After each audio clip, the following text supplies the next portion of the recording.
મોડાસાની પહાડપુર સેવા મંડળીમાં હોબાળા મુદ્દે મંડળીના ચેરમેન ભરત પટેલે ખુલાસો કર્યો। ખેડૂતોના નામે ગેરરીતિ કરી ખોટી રીતે ધિરાણ મેળવ્યાના આક્ષેપ પાયાવિહોણા છે।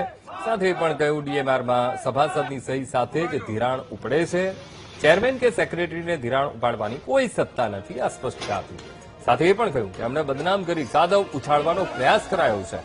પહાડપુર સેવા મંડળીમાં ગેરરીતિના આક્ષેપ સામે ચેરમેને આ જવાબ આપ્યો છે।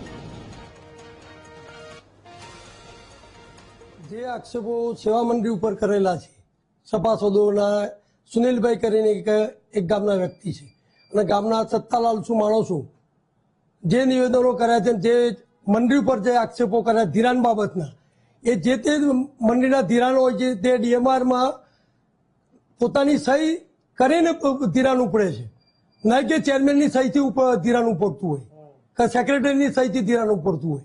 ડીએમઆર સિસ્ટમ એવી છે સેવા મંડળીમાં કે જે એ સહી કરત ચેક ઉપર કોમ્પ્યુટરમાં મેચ થાય પછી જ ધિરાણ ઉપડતું હોય છે।